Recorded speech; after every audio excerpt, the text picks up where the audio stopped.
आखिर जिंदगी में असली सुखी कौन सा व्यक्ति है? इस विषय पर गौतम बुद्ध की बेहद ही प्रसिद्ध कहानी की शुरुआत करते हैं। हम हमेशा उन चीजों के पीछे भागते रहते हैं जो हमारे पास नहीं है। हम भविष्य में उन्हें पाने के लिए लगातार प्रयास करते रहते हैं, लेकिन हम यह भूल जाते हैं कि जिस चीज को पाने का हम प्रयास कर रहे हैं उसके कारण हमारा वर्तमान दुखी हो रहा है। हमारे वर्तमान की सारी खुशियां हमसे छिन रही हैं। इस कहानी में आप यह समझ पाएंगे कि किस प्रकार आपका जो वर्तमान है वही सर्वश्रेष्ठ समय है। इस समय को आपको भरपूर ढंग से जीना चाहिए, क्योंकि यह समय जो आज आपके पास है वह दोबारा नहीं लौटने वाला। बहुत समय पहले की बात है, एक नगर में एक बहुत ही गरीब व्यक्ति रहता था। वह जब भी किसी धनी व्यक्ति को देखता तो वह मन ही मन बोलने लगता और कहता, हे भगवान, तूने मुझे इतना गरीब क्यों बनाया? इन अमीर व्यक्तियों को देखो, ये लोग कैसे ढंग से खेल रहे हैं, जीवन का आनंद ले रहे हैं, और एक मैं हूं जो हर रोज एक एक पैसे के लिए तरस जाता हूं। मेरे पास तो फूटी कौड़ी तक नहीं है और यह लोग पैसे बर्बाद कर रहे हैं। हे भगवान, मुझे भी अमीर बना दे। एक दिन वह व्यक्ति इसी तरह बोल रहा था, तभी उसके पास से एक बौद्ध भिक्षु गुजर रहे थे। उन भिक्षु ने उस गरीब व्यक्ति की सारी बातें सुन ली और तभी वह बौद्ध भिक्षु उस व्यक्ति से कहते हैं, क्या बात है भंते, तुम इतने परेशान क्यों हो? तुम इतने दुखी क्यों लग रहे हो? क्या कोई तकलीफ है तुम्हें? तभी वह व्यक्ति कहता है, हे गुरुदेव, मैं बहुत दुखी हूं, मैं बहुत गरीब हूं। मेरे पास तो खाने तक के लिए पैसे नहीं बचते। मैं एक एक पैसों के लिए तरस जाता हूं। इस दुनिया में मेरा कोई नहीं। मैं सुखी होना चाहता हूं। मुझे सुखी होना है, मुझे अमीर होना है। हे गुरुवर, क्या आप मुझे कोई ऐसा उपाय बता सकते हैं जिससे मैं जल्द से जल्द अमीर हो जाऊं और मेरे पास किसी चीज की कोई कमी ना रहे? उस व्यक्ति की यह बात सुनकर उन बौद्ध भिक्षु ने उस व्यक्ति की तरफ ध्यान से देखा और फिर उस व्यक्ति को कहते हैं, भंते, तू मेरे साथ चल। इतना कहकर वह भिक्षु उस गरीब व्यक्ति को एक अमीर व्यक्ति के घर ले गए। उस अमीर के घर को देखकर उस गरीब व्यक्ति की आंखें फटी की फटी रह गईं। उस गरीब व्यक्ति ने उन भिक्षु से कहा, हे गुरुवर, इतना अमीर होने के लिए तो मैं कुछ भी कर सकता हूं। यदि मेरे पास इतने पैसे हो तब तो क्या ही बात है, इस घर में तो कितना आनंद आता होगा। तभी वह भिक्षु मुस्कुराने लगे और उस गरीब व्यक्ति से कहते हैं, इसीलिए तो मैं तुम्हें यहां पर लाया हूं। इतना कहते हुए भिक्षु उस व्यक्ति को उस घर के मालिक के पास ले जाते हैं और उस अमीर व्यक्ति से कहते हैं, तुम्हारे पास तो इतनी धन दौलत है, इतना आलीशान घर और सारे ऐश ओ आराम है, क्या तुम सुखी हो? तभी व्यक्ति जरा सा मायूस होकर उन बौद्ध भिक्षु से कहता है, हे गुरुवर, कैसा सुख? केवल धन दौलत होने से सुख तो नहीं आ जाता। मैं तो जन्म से ही अंधा हूं और एक अंधे के जीवन में सुख कैसे हो सकता है? सुखी तो वे लोग हैं जिनके पास आंखें हैं, जो लोग इस संसार को देख पा रहे हैं, इसकी खूबसूरती को आंख भर के निहार पा रहे हैं। हे गुरुवर, मैं तो बस इतना ही चाहता हूं कि केवल मुझे कुछ पलों के लिए ही सही, लेकिन इस संसार को देखने का अवसर प्राप्त हो। मैं कम से कम एक बार अपने माता पिता, अपने रिश्तेदारों को देख सकूं, और इसके लिए चाहे मुझसे मेरी कोई पूरी दौलत ही क्यों ना ले ले, मैं देने के लिए तैयार हूं। मैं इतना दुखी हूं जितना दुखी और कोई नहीं हो सकता। हे ईश्वर, आपने मुझे अंधा क्यों बनाया? तभी उन बौद्ध भिक्षु ने उस गरीब व्यक्ति की ओर इशारा करते हुए कहा, तुम्हारे पास एक बहुत दिग्गज अवसर है। यदि तुम चाहो तो केवल अपनी आंखें देकर तुम इस अन्य व्यक्ति की सारी धन दौलत ले सकते हो, और उसके बाद तुम भी अमीर बन जाओगे, तुम भी सुखी हो जाओगे, तुम्हें तुम्हारा सुख मिल जाएगा और इस अंधे व्यक्ति को उसका सुख प्राप्त हो जाएगा। तभी वह गरीब व्यक्ति कहता है, नहीं नहीं गुरुजी, आप ये क्या कह रहे हैं? बिना आंखों के मैं अमीर होकर क्या करूंगा? ना गुरु, ना मैं अपनी आंखें नहीं दूंगा। तभी वह बौद्ध भिक्षु उस गरीब व्यक्ति से कहते हैं, एक बार फिर से सोच लो, इतना अच्छा अवसर तुम्हें दोबारा नहीं मिल पाएगा। तभी वह गरीब व्यक्ति कहता है, यदि आपके पास कोई और मार्ग है तो बताइए, अन्यथा मैं अपने घर चलता हूं। तभी वह भिक्षु उस युवक से कहते हैं, ठीक है, ठीक है, यदि तुम अपनी आंखें नहीं देना चाहते तो कोई बात नहीं, हम कोई और रास्ता निकाल लेते हैं। तभी वह बौद्ध भिक्षु उस व्यक्ति का हाथ धरकर उसे एक और धनी व्यक्ति के घर ले जाता है। इस धनी व्यक्ति का घर पहले वाले धनी व्यक्ति से और भी ज्यादा विशाल था। यह देखकर वह गरीब व्यक्ति कहता है, अरे अरे, इतना आलीशान घर मैंने आज तक नहीं देखा था। तभी वह बौद्ध भिक्षु उस गरीब व्यक्ति को उस धनी व्यक्ति के पास ले जाते हैं और उस धनी व्यक्ति से कहते हैं, आप तो बहुत सुखी होंगे, आपके पास इतना आलीशान घर है, इतनी धन दौलत है, सारे ऐशो आराम है, आपको तो किसी चीज की कोई कमी नहीं, आप अवश्य ही बहुत सुखी होंगे। तभी वह धनी व्यक्ति मायूस होकर उन बौद्ध भिक्षु से कहता है, आप यह कैसी बातें कर रहे हैं? आप तो जानते हैं कि मेरे दोनों हाथ काम नहीं करते, मैं अपाहिज हूं। यह जो इतनी धन दौलत आप देख रहे हैं, इन्हें देखकर भी मैं अपने हाथ वापस नहीं ला सकता। तो ऐसे में यह धन दौलत मेरे किस काम की? इससे तो अच्छा होता कि ईश्वर ने भला ही मुझे गरीब बनाया होता, लेकिन कम से कम मेरे दोनों हाथ मुझे सही दे देता। ना जाने भगवान ने मुझे क्यों अपाहिज बना दिया। जितना दुखी मैं हूं, उतना दुखी और कोई नहीं होगा। तभी एक बार फिर उन बौद्ध भिक्षु ने उस गरीब व्यक्ति की ओर इशारा करते हुए कहा, भंते, तुम्हारे पास एक और मौका है। यदि तुम चाहो तो अपने दोनों हाथ देकर इस अमीर व्यक्ति की सारी धन दौलत ले सकते हो। क्या कहते हो? क्या तुम तैयार हो? और अब की बार तो तुम्हें आंखें भी नहीं देनी होगी, तुम्हारी आंखें तुम्हारे साथ ही रहेंगी। तभी वह गरीब व्यक्ति उन बौद्ध भिक्षु से कहता है, अरे महाराज, आप ये क्या कह रहे हैं? एक अपाहिज होकर मैं इस धन दौलत का क्या करूंगा? क्या आपके पास कोई ऐसा अमीर व्यक्ति नहीं है जिसका पूरा शरीर भी स्वस्थ हो और उसके पास बेशुमार धन दौलत भी हो? तभी वह बौद्ध भिक्षु उस व्यक्ति का हाथ धर करके उसे तीसरे अमीर व्यक्ति के पास ले जाते हैं। उस अमीर व्यक्ति के पास उसका अपना महल था। यह देखकर वह गरीब व्यक्ति उन बौद्ध भिक्षु से कहता है, हे गुरुवर, यह तो अवश्य ही बहुत सुखी होगा। इसके पास तो इतना आलीशान महल है, इसके पास तो इतनी सारी धन दौलत है, ये अवश्य ही बहुत खुश रहते होंगे, इनका जीवन तो आनंद में होगा। तभी वह बौद्ध भिक्षु उस गरीब व्यक्ति को उस धनी व्यक्ति के पास ले जाते हैं और फिर उस धनी व्यक्ति से कहते हैं, आप तो अवश्य ही खुश रहते होंगे, क्योंकि आपके पास इतना आलीशान महल है, इतनी सारी धन दौलत है, आपके पास तो सारी सुख सुविधाएं भी हैं, आपका जीवन तो आनंद में बीतता होगा। इसके जवाब में वह अमीर व्यक्ति कहता है, हे गुरुवर, कैसा आनंद! मुझ जैसा दुखी इस दुनिया में और कोई नहीं होगा। मैं आज बहुत दर्द में हूं। मेरी पत्नी ने मुझे धोखा दे दिया है, वह किसी और से प्रेम करती है जो मुझसे भी अमीर है। आज मुझे समझ आया कि यह धन दौलत कभी किसी को सुख दुख नहीं दे सकती, और जब मन में दुख हो तो यह धन दौलत किस काम की? मुझसे सुखी तो वह गरीब इंसान होगा जिसकी पत्नी कम से कम उसके साथ तो है, वो उसके साथ वफादार तो है। आज मैंने तय कर लिया है कि मैं अपनी पत्नी और उसके प्रेमी की हत्या कर दूंगा। यह सुनकर वह भिक्षु उस अमीर व्यक्ति से कहते हैं, इससे पहले कि तुम ऐसा कदम उठाओ, कम से कम मुझे भोजन तो करवा दो। जाओ और भोजन की व्यवस्था करो, और साथ में कुछ कांच के टुकड़े भी ले आना। वह धनी व्यक्ति सभी साधु संतों का बहुत आदर करता था, इसलिए वह उन बौद्ध भिक्षुओं की बात मान जाता है। लेकिन वह यह नहीं समझ पाता कि आखिर उन बौद्ध भिक्षु ने खाने के साथ कांच के टुकड़े क्यों मंगवाए हैं। लेकिन जैसा कि उन बौद्ध भिक्षु ने कहा था, वह अमीर व्यक्ति उसी प्रकार खाने की व्यवस्था कर देता है। वह भोजन के साथ कुछ कांच के टुकड़े लेकर उन बौद्ध भिक्षु के पास पहुंचता है। तभी वह बौद्ध भिक्षु, वह गरीब व्यक्ति और वह धनी व्यक्ति तीनों एक साथ भोजन करने बैठते हैं, और उसी समय बौद्ध भिक्षु कुछ कांच के टुकड़े उठाकर उस अमीर व्यक्ति के भोजन में मिला देते हैं और उससे कहते हैं, लो, अब तुम इसे खा सकते हो। वह अमीर व्यक्ति अचंभित हो गया और उन बौद्ध भिक्षु से कहता है, हे गुरुवर, आप यह क्या कह रहे हैं? इस खाने में तो कांच के टुकड़े आपने मिलाए हैं, इस भोजन को मैं कैसे खा सकता हूं? यदि यह भोजन मैं करूंगा तो इससे मुझे बहुत तकलीफ होगी और हो सकता है कि मेरी मृत्यु भी हो जाए।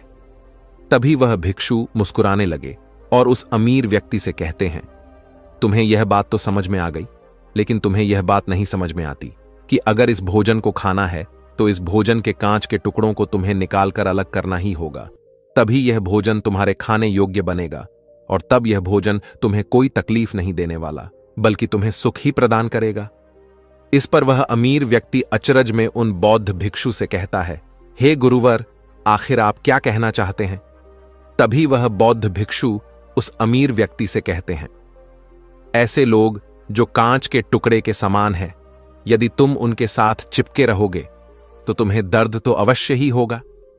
जिस प्रकार यह कांच का टुकड़ा मिला हुआ भोजन तुम्हें दर्द प्रदान करेगा, इसलिए इसका समाधान तो यही है कि तुम इन कांच के टुकड़ों को भोजन से अलग कर दो और जो है उस पर ध्यान दो, अर्थात कि तुम उन लोगों को भूल जाओ जो तुम्हारे जीवन में नहीं है और उन लोगों पर ध्यान दो जो इस समय तुम्हारे साथ हैं, जैसे कि तुम्हारी पुत्री। वह भी तो तुम्हारे प्यार की भूखी है। क्या तुम्हारा यह कर्तव्य नहीं है कि तुम उसका ख्याल रखो, उसकी परवरिश करो?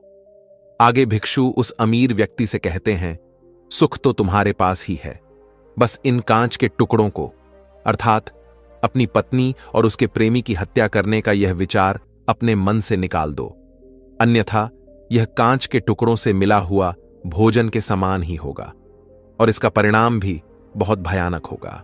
वह भिक्षु इतना कहकर शांत हो गए और उस अमीर व्यक्ति को भी उन भिक्षु की बात समझ में आ गई।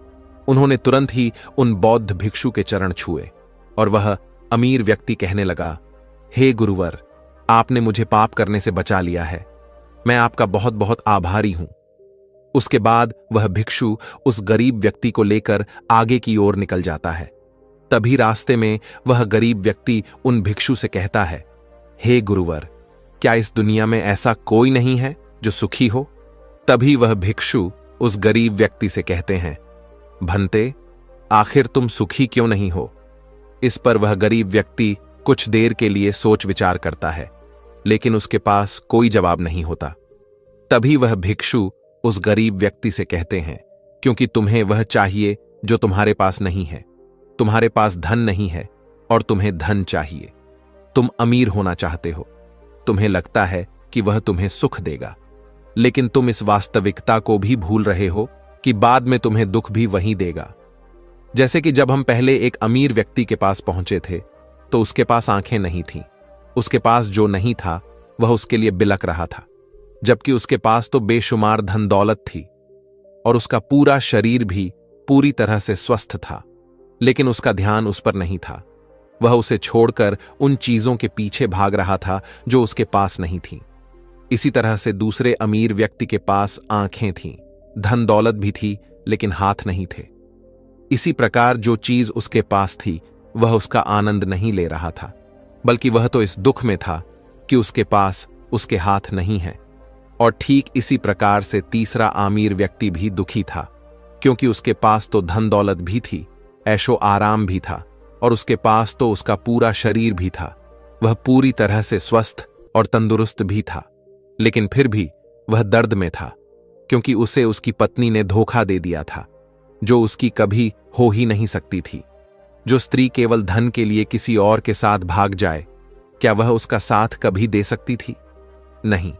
लेकिन उस अमीर व्यक्ति के पास जो था, अर्थात उसकी पुत्री, वह उसके बारे में सोच ही नहीं रहा था।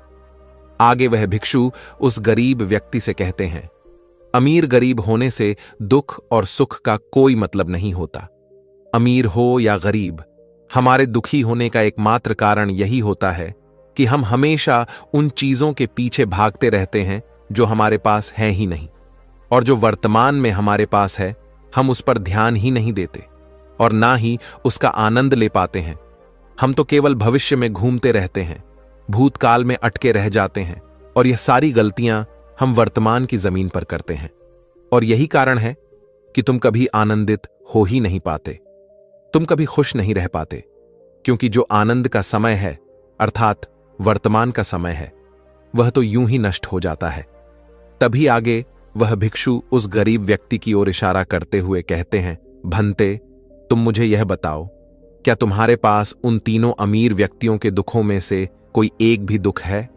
तभी वह गरीब व्यक्ति सोच विचार कर उन भिक्षु से कहता है, नहीं, मेरे पास उन अमीर व्यक्तियों के दुख में से कोई भी दुख नहीं है।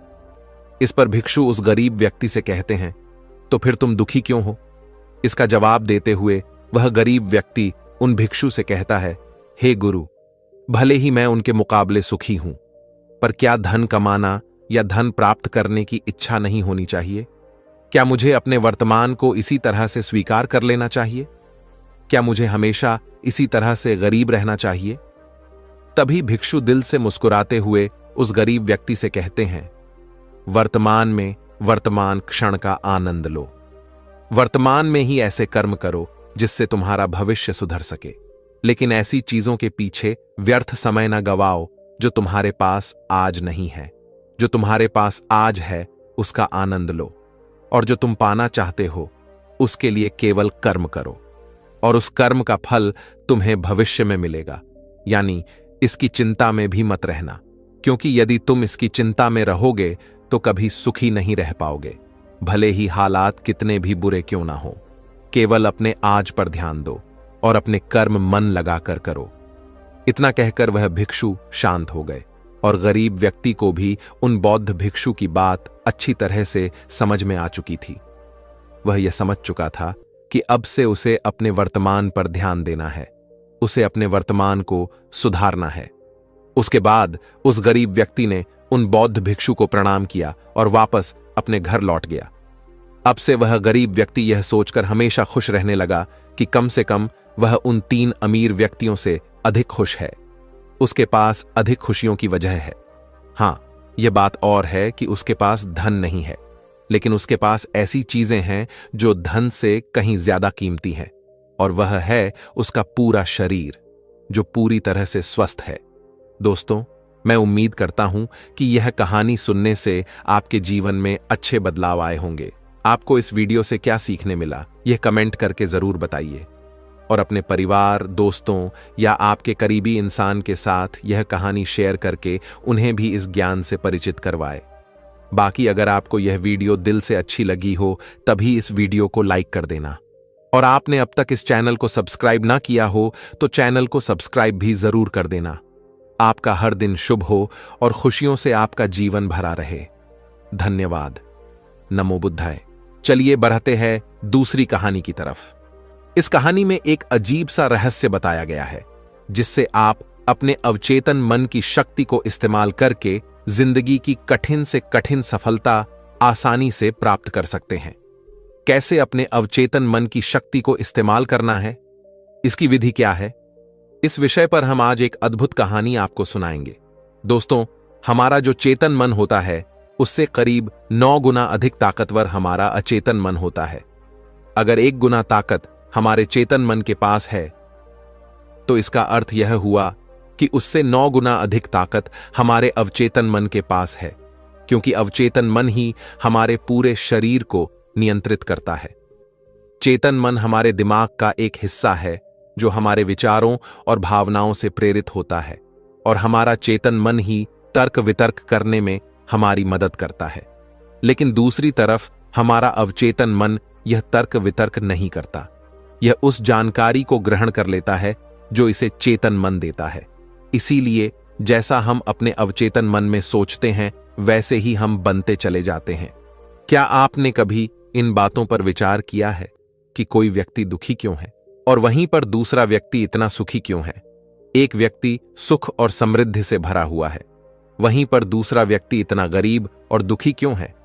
एक व्यक्ति भयभीत है जबकि दूसरा व्यक्ति आस्था और विश्वास से भरा हुआ है। एक व्यक्ति आलीशान महलों में रहता है, वहीं पर दूसरा व्यक्ति गरीब और टूटी फूटी कुटिया में रहता है। कोई बहुत सफल है तो कोई असफल। कोई व्यक्ति जरा सी मेहनत करके सफलता प्राप्त कर लेता है, और वहीं पर कोई दूसरा व्यक्ति जीवन भर मेहनत करने के बाद भी असफल ही रह जाता है। तो आखिर इन सब चीजों का कारण क्या है? क्या आपने कभी इन पर विचार करने की कोशिश की है? हमारे जीवन में जो भी अच्छा है वह हमारे चेतन मन पर निर्भर करता है। अर्थात यदि आप अपने चेतन मन में यह बात भरेंगे कि मेरे साथ जो कुछ भी होगा वह अच्छा होगा, मेरे साथ जो कुछ भी हो रहा है वह अच्छा हो रहा है, और मैं एक दिन कामयाब जरूर बनूंगा, तो आप अवश्य ही अपने जीवन में कामयाब बन जाएंगे। वहीं पर यदि आप अपने अवचेतन मन में बुरी बुरी बातें रखेंगे, अर्थात नकारात्मक बातें कहेंगे, तो आपके जीवन में केवल नकारात्मकता ही भर जाएगी।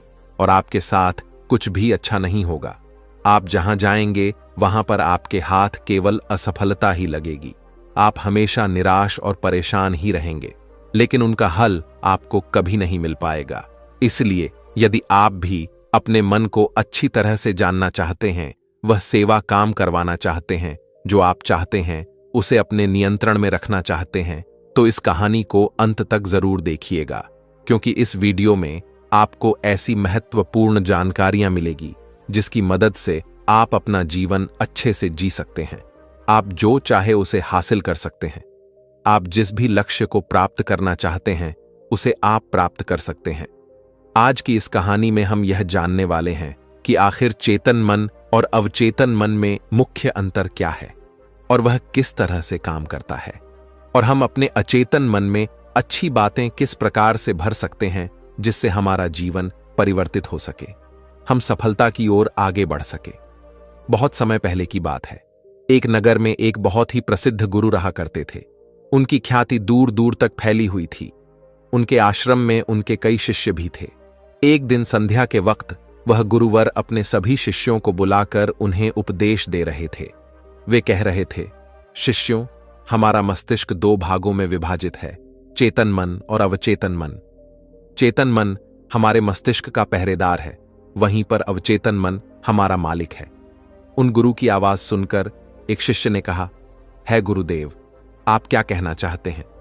आप कहीं यह तो नहीं कह रहे कि हमारे भीतर कोई और है जो हमें चला रहा है, जो हमारी सारी क्रियाओं पर नजर रखे हुए हैं? इस पर गुरुवर उस शिष्य को मुस्कुराते हुए कहते हैं, भंते, मैं तुम्हें एक छोटी सी कहानी सुनाता हूं। इस कहानी में तुम्हें तुम्हारे सवालों का जवाब मिल जाएगा। इस कहानी को ध्यानपूर्वक सुनना और इसे समझने का प्रयास करना। आगे गुरुवर कहानी बताते हुए कहते हैं, बहुत समय पहले की बात है। एक नगर में एक बहुत ही धनी सेठ रहा करता था और उसकी एक आलीशान हवेली भी थी। उसकी हवेली के द्वार पर हमेशा एक पहरेदार तैनात रहता था और हवेली में जब भी कोई उपद्रव होता, कोई शोर शराबा होता, तो उसकी आवाज चारों ओर गूंजने लगती और उस आवाज को सुनकर आसपास के लोग भी उस महल के पास आते और उस पहरेदार को खूब समझाने की कोशिश करते और कहते, देखो, तुम्हारी हवेली से बहुत सारी आवाजें आती हैं जिससे हमारे घर की शांति भंग हो जाती है। कृपया करके इन आवाजों को बंद करो। आखिर इस शोर शराबे में क्या रखा हुआ है? इस तरह से हल्ला करके तुम अपना जीवन कैसे शांति से बिता सकते हो? इस पर वह पहरेदार जवाब देते हुए कहता है, देखो भाई, मैं जानता हूं कि शोर करना बुरी बात है, लेकिन मैं क्या करूं? मैं भी इससे बहुत परेशान हूं। जो भी आवाजें होती हैं वह हवेली में होती है, इससे मेरी भी शांति भंग होती है। लेकिन आप मुझे क्यों समझा रहे हैं? इसका कारण मैं तो नहीं, इसका कारण तो मेरा मालिक है। आप उसे जाकर समझाइए। यह बात सुनकर लोग भी यह बात समझ जाते हैं कि बात तो सही है। आखिर इसमें इस पहरेदार की क्या गलती है? यह तो केवल अपना काम कर रहा है। गलती तो मालिक ही है। वह उपद्रव करता है, वह शोर शराबे करता है, और जब भी उसे यह सब करने का मन होता है तो वह हवेली के बाहर आता है और उपद्रव करके वह वापस हवेली में जाकर बैठ जाता है। और जिन लोगों को भी उस हवेली के मालिक से तकलीफ होती है, जिनकी भी शांति भंग होती है, वे सभी आकर उस पहरेदार को ही समझाने का प्रयास करते हैं। वह उसे खूब सुनाते हैं, लेकिन क्या इससे यह समस्या सुलझेगी? इस प्रश्न के साथ गुरुवर अपने शिष्य से कहते हैं, तुम ही बताओ, इसका क्या समाधान है? इस पर वे शिष्य गुरु के इस प्रश्न का जवाब देते हुए कहता है गुरुवर, जिन्हें भी उन हवेली के मालिक से तकलीफ है जो शोर शराबे करता है और लोगों की शांति भंग कर देता है, उन सभी को उनसे बात करनी चाहिए, तभी तो इसका समाधान निकलेगा। भला पहरेदार की इसमें क्या गलती है? वह तो केवल अपना काम कर रहा है और वह उससे ज्यादा कर भी क्या सकता है? उसके हाथों में तो और कुछ भी नहीं है। इस पर वह गुरुवर मुस्कुराते हुए अपने उस शिष्य से कहते हैं, भंते, ठीक इसी तरह से हमारा मन भी होता है।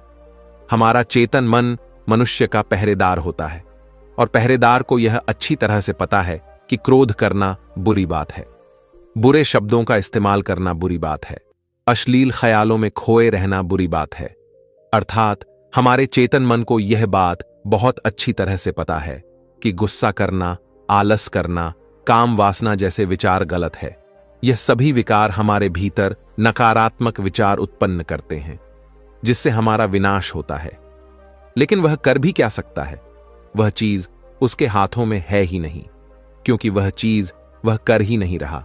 यह तो वह अंदर बैठा मालिक कर रहा है, अर्थात हमारा अवचेतन मन, जो हमसे कोई भी कार्य बहुत ही आसानी से करवा लेता है।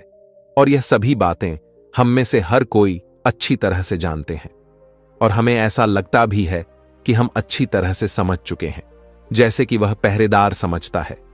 लेकिन वास्तविकता में तो इससे हमारे जीवन पर कोई भी बुनियादी फर्क नहीं होता। आगे वह गुरु उस शिष्य से कहते हैं, भंते, तुमने भी अपने आप को कई बार यह समझाने की कोशिश की होगी कि मुझे सुबह सही समय पर उठना है, आश्रम की साफ सफाई करनी है, भिक्षा मांगने जाना है, और रात को आने के बाद मुझे ध्यान भी करना है। लेकिन क्या इससे कोई फर्क हुआ? इसका जवाब देते हुए शिष्य कहता है, नहीं, बिल्कुल नहीं हुआ। मैंने कई बार अपने आप को समझाया है कि मुझे इस समय पर यह काम करना है, मुझे अपना समय व्यर्थ नहीं करना, मुझे अपने समय का इस्तेमाल करना है और मुझे आगे बढ़ना है। लेकिन मैं चाहकर भी उन सभी कार्यों को समय पर नहीं कर पाता। इस पर वह गुरुवर अपने उस शिष्य से कहते हैं, भंते, जब भी हम अपने आप को कुछ समझाने का प्रयास करते हैं तो हमें ऐसा लगता है कि अब हम समझ चुके हैं और अब हमसे कोई गलती नहीं होने वाली, और हम सोचते हैं ज़रेनिया कि अब हमारा जीवन बदल जाएगा, हम जो भी करेंगे अब वह सही होगा, अब तो हम जीवन में सफलता प्राप्त कर ही लेंगे। लेकिन दूसरे ही पल हम यह पाते हैं कि हमारे जीवन में कोई बुनियादी बदलाव आया ही नहीं है, और ऐसा केवल हमारी नासमझी के कारण होता है। हम अपनी नासमझी के कारण अवचेतन मन की जगह पर अपने चेतन मन को समझाने का प्रयास करते हैं, अर्थात मालिक को त्याग कर हम पहरेदार से बात करते रहते हैं और उसे समझाने की कोशिश करते हैं। लेकिन तुम यह भूल जाते हो कि आखिर वह पहरेदार कर भी क्या सकता है? वह सब उसके हाथों में है ही नहीं है। हमें तो अपने अवचेतन मन को समझाने की आवश्यकता है। हमारी बुद्धि, अर्थात वह पहरेदार जो यह समझ जाता है कि क्या सही है और क्या गलत, उसे कब क्या करना है, क्या नहीं करना। लेकिन यह सारी बातें केवल हमारे पहरेदार, अर्थात हमारे चेतन मन के सीमित रह जाती हैं।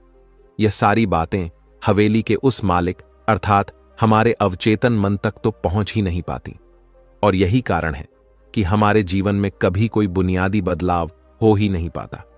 ठीक उसी प्रकार जैसे कि यदि आपसे कोई कहता है कि पौधे में पानी भरोगे तो वह पौधा एक दिन वृक्ष होगा और फिर उसमें फल आएंगे, और आप उस बात को मान लेते हैं और उस पौधे में पानी भी देते हो, लेकिन आप पौधे की पत्तियों पर पानी देते हो और सोचते हो कि इसमें फल आएंगे।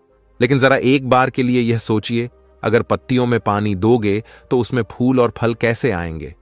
हमें तो उस पौधे की जड़ में पानी देने की आवश्यकता है, लेकिन हम में से अधिकांश लोग केवल पत्तियों पर ही पानी छिड़क कर अपने आप को बहुत भाग्यशाली समझने लगते हैं।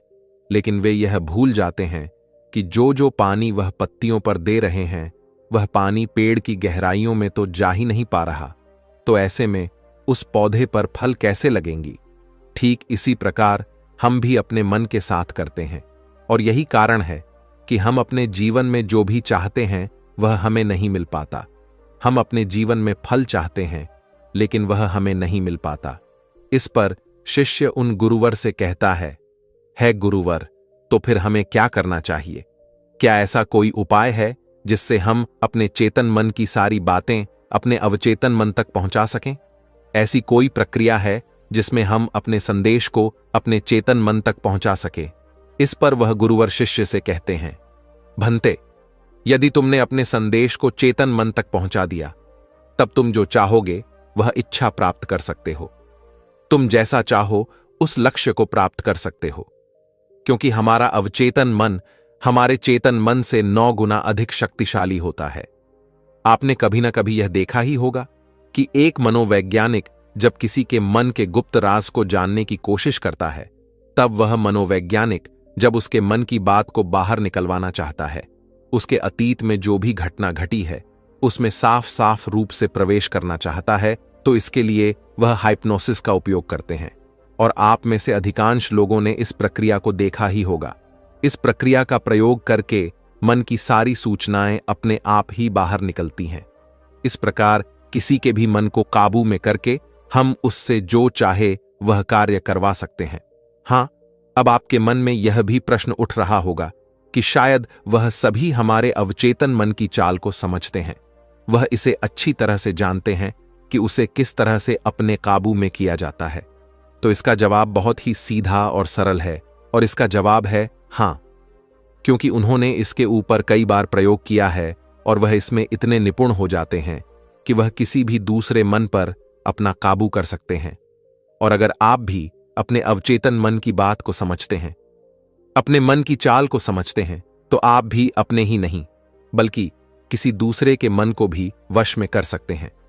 आगे गुरुवर अपने उस शिष्य से कहते हैं, भंते, अपने अचेतन मन तक संदेश पहुंचाने के लिए आपको अपने चेतन मन को शांत करना होगा, उसे सुलाना होगा। और ऐसा इसीलिए क्योंकि हमारा चेतन मन तर्क वितर्क करने में माहिर है। वह एक पहरेदार है, वह हमारी रक्षा के लिए हमेशा तैनात रहता है। इसीलिए जब भी तुम अपना कोई संदेश उस चेतन मन तक पहुंचाने की कोशिश करोगे जरेनिया, तो वह तुमसे तर्क वितर्क जरूर करेगा और हमें अपनी बात अपने मालिक तक पहुंचाने की इजाजत तक नहीं देगा। जब तक कि हम अपनी बात अपने चेतन मन को अच्छी तरह से समझा नहीं देते या उसे शांत नहीं कर देते, तब तक वह हमें उस हवेली में घुसने नहीं देगा। क्योंकि हमारी सामान्य बुद्धि अर्थात हमारा चेतन मन तर्क वितर्क करने में माहिर होता है, और यही कारण है कि हम में से अधिकांश लोग अपने अचेतन मन तक एक साफ और स्पष्ट संदेश पहुंचा ही नहीं पाते, और इसी कारण हम अपने अचेतन मन को भी अच्छी तरह से समझ नहीं पाते। और हमारा अचेतन मन तर्क वितर्क नहीं करता, उसे तो केवल साफ और स्पष्ट संदेश चाहिए जिस पर वह कार्य कर सके, और उस तक हम साफ और स्पष्ट संदेश तभी पहुंचा सकते हैं जब हमारा मन पूरी तरह से शांत रहेगा, जब हमारे मन में और कोई विचार नहीं होंगे। और यही कारण है कि जब एक मनोवैज्ञानिक किसी के मन पर प्रयोग करता है, उसके मन को काबू करने की कोशिश करता है, उससे मनचाही बात निकलवाने की कोशिश करता है, तो सबसे पहले वह उसके चेतन मन को ही सुलाते हैं। आपने कहीं ना कहीं यह तो देखा ही होगा कि उनके सामने एक पेंडुलम जैसी चीज उनकी आंखों के सामने रख दी जाती है और उसे घुमाया जाता है, जिसे लगातार देखने के बाद वह व्यक्ति पूरी तरह से निद्रा में चला जाता है, और इस कारण उसका चेतन मन पूरी तरह से शांत हो जाता है। और जब उसका पहरेदार पूरी तरह से सो जाता है और उसके पास तर्क वितर्क करने के लिए कोई नहीं बचता, तब वह वैज्ञानिक आसानी से उस हवेली में जाता है और उस मालिक से जी भर के बातें करता है। जो बातें वह चाहता है वह बातें वह उससे निकलवा देता है। टिब के एक महान दार्शनिक ने कहा था कि अगर बात समझ में आ जाए तो आपका जीवन परिवर्तित हो जाता है। लेकिन उन्होंने वह बात उस समय के लोगों के लिए कही थी, क्योंकि उस समय टिब और बाकी दुनिया के लोग बहुत सरल हुआ करते थे। उनका मन बहुत साफ हुआ करता था, और उनको जो भी बातें बताई जाती थीं, वह उन बातों को बहुत शांतिपूर्वक सुनते और समझते थे। उस समय कोई भी तर्क वितर्क नहीं करता था, और जब कोई व्यक्ति तर्क वितर्क करने में माहिर होता था तो वह उसे तर्क वितर्क करने देते और शांति से केवल उसकी बातें सुनते, जब तक कि व्यक्ति तर्क वितर्क करके थक ना जाए। तो वह गुरु के पास वापस आता है और उनसे कहता है गुरुवर, मैं अब तर्क वितर्क करके थक चुका हूं, लेकिन उससे मुझे कुछ भी हासिल नहीं हुआ।